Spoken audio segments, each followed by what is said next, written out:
Hey everybody, and welcome to another episode of Cruising Israel. I'm your host, Natalie. And I'm Max.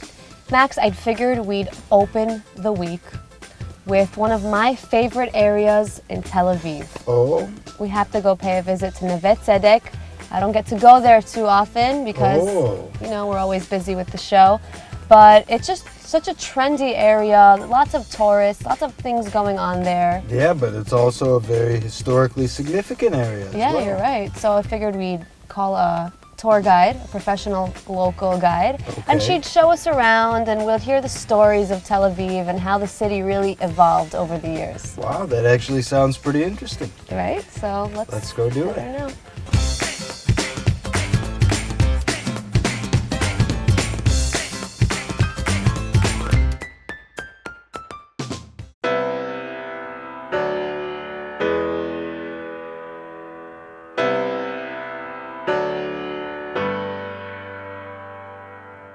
Out of all of the trendy neighborhoods in Tel Aviv, Neve Tzedek is definitely a hard one to beat.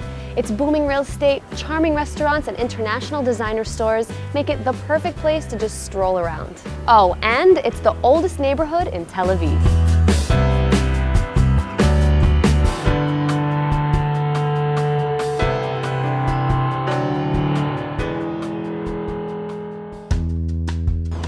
Neve Tzedek is really like a mini oasis in the middle of the hectic city. I mean, it doesn't look like any other area in Israel.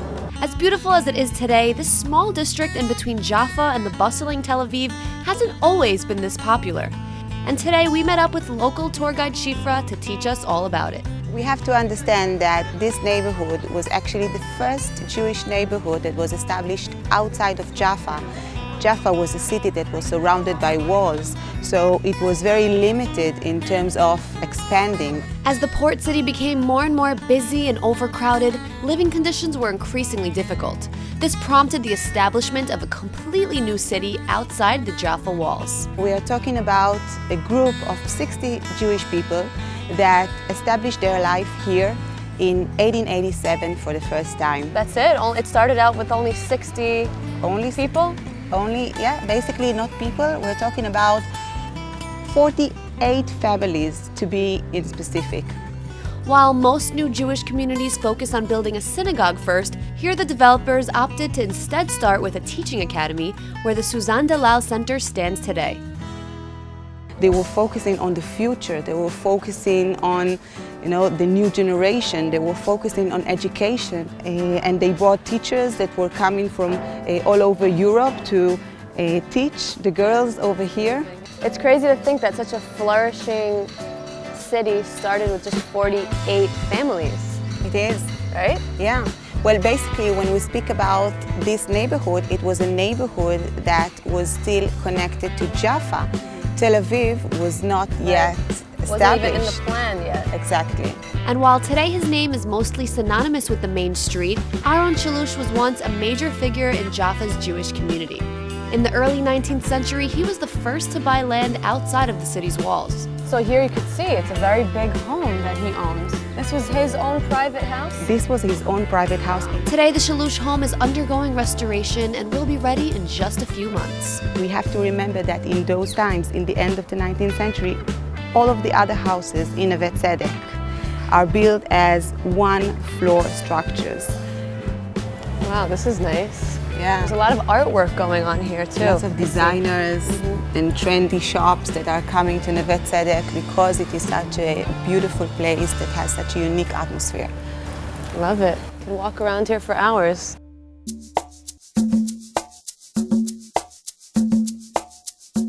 We're standing next to the first cinema that was established in Tel Aviv. It was established in 1914. I must have passed by this area so many times living here in Israel.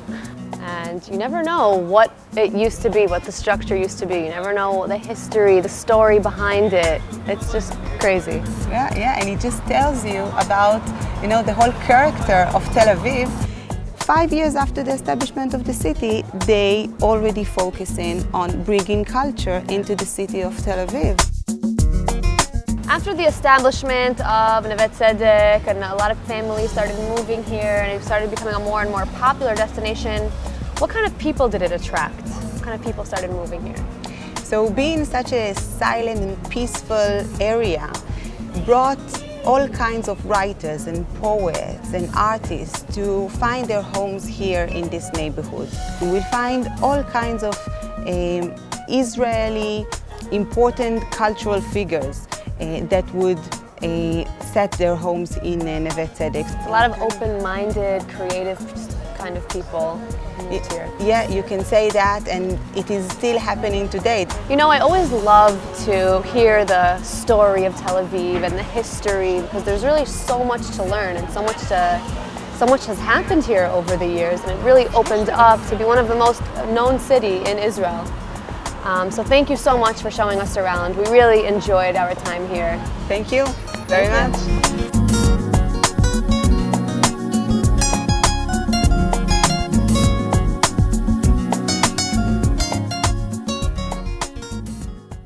You know, Israel really does take the lead in many, many different fields, Max, and one of them happens to be cuisine.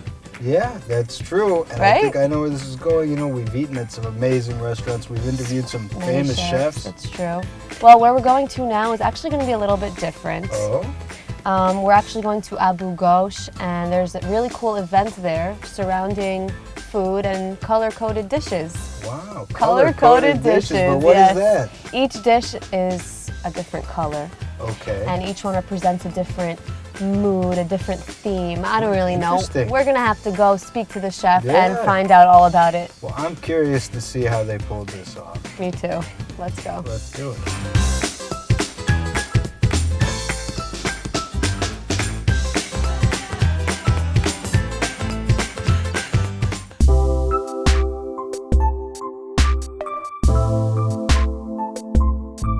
Israelis are always looking for ways to stay on top, especially in the culinary world.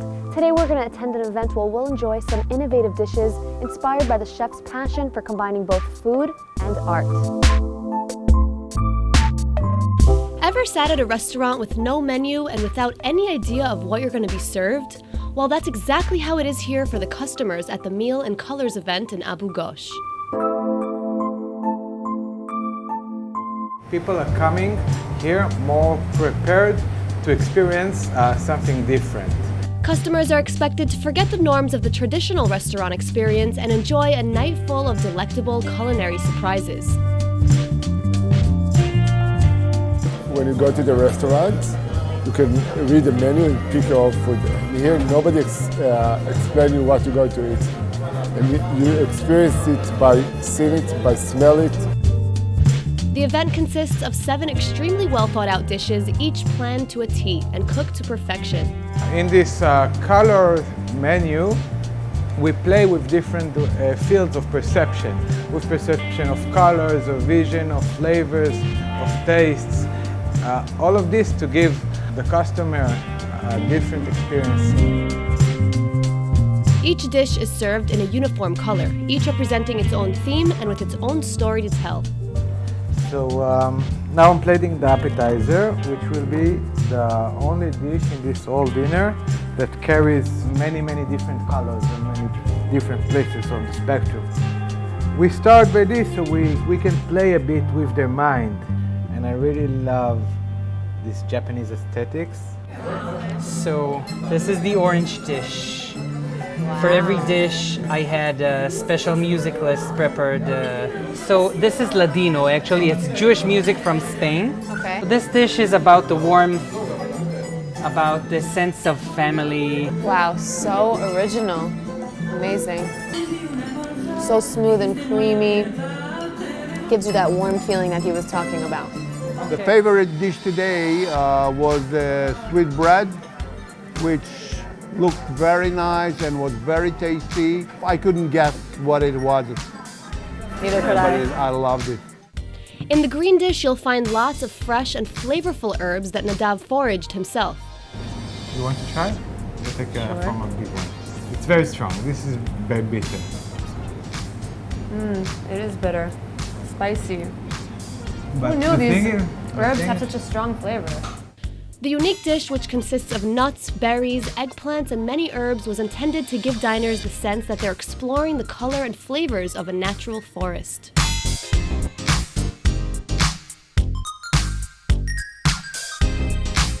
This is absolutely amazing. Such interesting flavors. I'm enjoying every bite. The unique event house in Abu Ghosh called Hamatpera is designed in an eclectic industrial style as it was once a sewing workshop. Today it hosts private and cultural events of all kinds.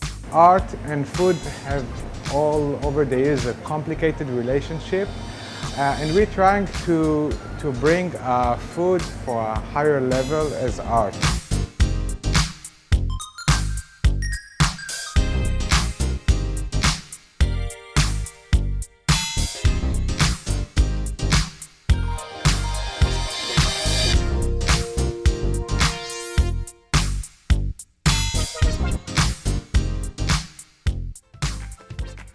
Max, wasn't that so delicious? Yeah, that was some very tasty and creative stuff. So creative. I love the different colors of the dishes.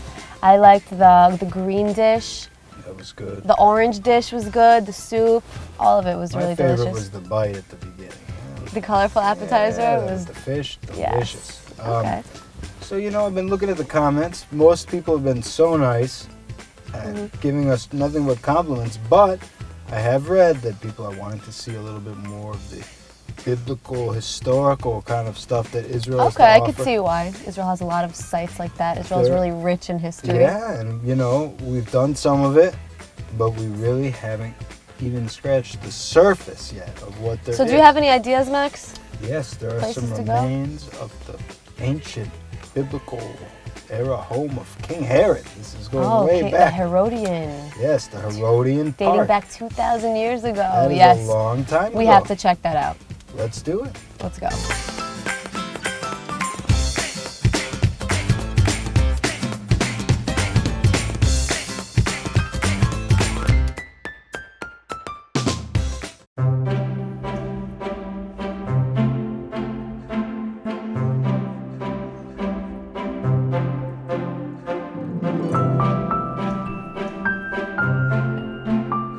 Throughout the ages, various kingdoms have come and gone, but one man left a legacy so big it still attracts visitors to this day. Known for his colossal building projects throughout Israel, King Herod was once one of the most powerful figures during the Roman Empire. His palace on the edge of the Judean desert served as his sanctuary close to the holy city, with beautiful courtyards and a luxurious bathhouse. Actually, all this place, this is his summer palace that was built for his family and for him himself. Today what's seen at the foot of the mountain is a large rectangular structure, but it was once an exquisite pool. And right below that you can see the ruins of a monastery that dates back to the 5th century Byzantine era. We can see here the remains of the huge walls that was going around this palace. You can see it now survived something like 15 meters tall. In the origin it was 30 meters. Archaeologists believe that Herod's personal bedroom was in the main tower, which was originally 7 stories high. It's really amazing that they could build such an immense structure like this without the modern tools we have today. How long did it take for them to build something like this, do you think? Oh, it was a very short period. We think that all this complex, including the lower part, was built during less than 3 years. I think we need to get a closer look of this palace. What do you say we go inside? Let's do it.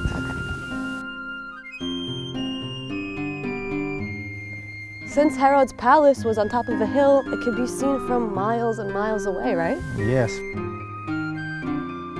Wow, this place is so much bigger once you're in the center of it. You can see this is one of the biggest buildings in Judea from this period. Wow, this is beautiful. You could still see the details from the carving of the stone. This is a very interesting place. This is a part of the bathroom complex here. We will visit now another room. You can see here the remains of the camels from this period.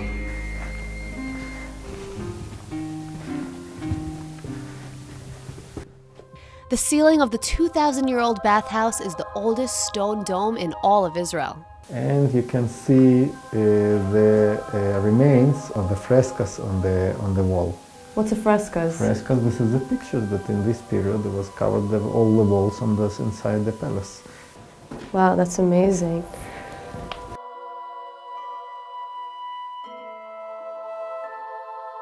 So what happened to this palace after King Herod died? The palace wasn't used by the Roman rulers, we think, until the first Jewish rebellion in the 66 AC. While visitors can already view many details of the structure which have been uncovered and preserved, workers continue to restore them to their former glory.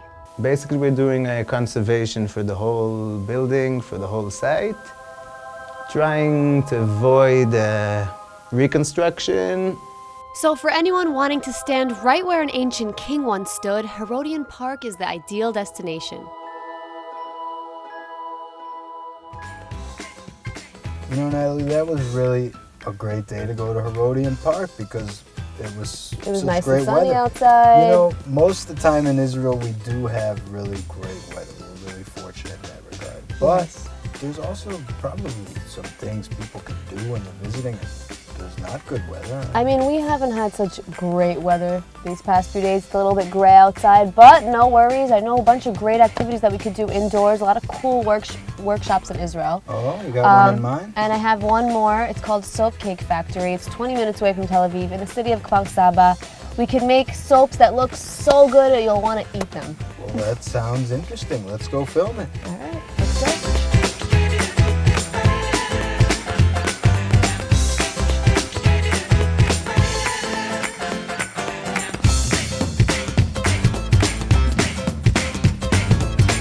Today we're visiting one woman whose workshop teaches people to make soaps that look so much like dessert, they'll leave you with your mouth watering. Donuts, macaroons, cupcakes, and even hamantashen are some of the delectable sweets you'll see on display here at Gili's studio. Look at these cupcakes. So beautiful. Are you sure they're not edible? Don't let yourself get too hungry though, because these assorted treats are actually all natural, handmade, and luxurious soaps. With a master's degree in chemical engineering, Gili has spent a lot of time in the lab, but she decided to leave all that behind, opting to instead work only with natural ingredients. We can make something like this, which is really nice. It's the olive oil soap, and then we're going to do some cream on top. It's also soap, and we can decorate it. Gummy bears. Yes, we can decorate it. Gili offers soap-making workshops for anyone interested in learning the process of designing and creating one-of-a-kind natural soaps. Ever since I moved to Israel, for some reason, I've been obsessed with the chamsa. I love it. It kind of reminds me of home because my mom has a whole wall dedicated to chamsa with all different kinds that she gets from Israel. So this is going to be what we're going to work on today. First, we need to put on an apron, gloves, and a pair of goggles. Once we're all suited up, we choose the color and fragrance that will go into our soap. I like this one actually. It's really nice, right? Yeah. Okay, I think we're going to use the apple. Then we melt the glycerin soap, which is widely considered one of the most moisturizing soaps out there, known for being effective on many different skin types. Seems about ready. Now you're taking the stick and you mix it. Now you're going to see the actual color. So this is the time to put the sparklers if you would like to. Pour like salt in our mold.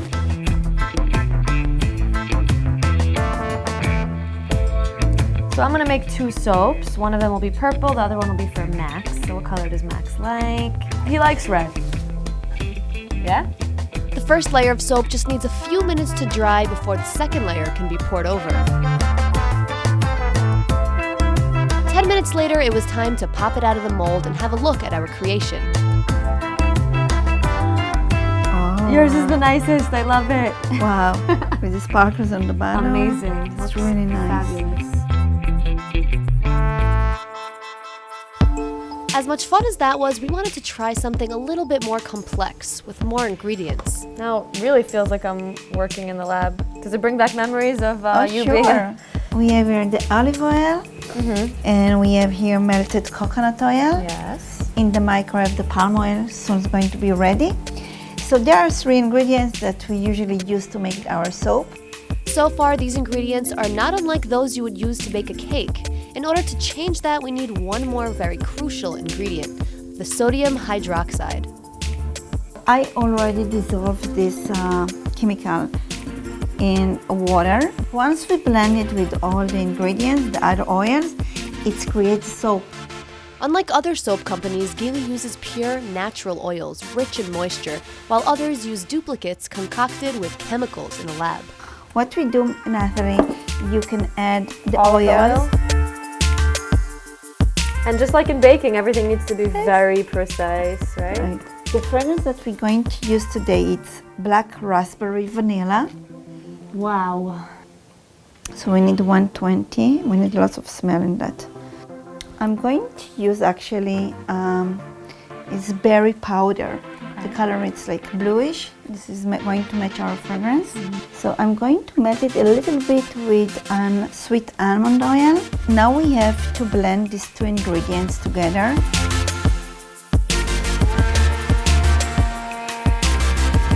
This part is going to be the frosting, so I'm going to pour a little here. And now the rest I'm going to pour into my mold.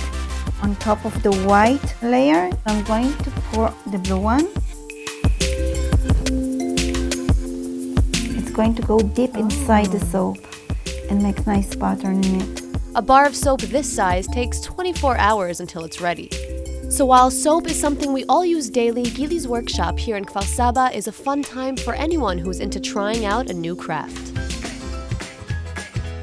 Folks, thanks so much for joining us for another episode of Cruising Israel. We hope this program will inspire you to plan your trip right here in Israel. And don't forget to catch us next time as we cruise the country and show you the best Israel has to offer. Bye. Bye-bye.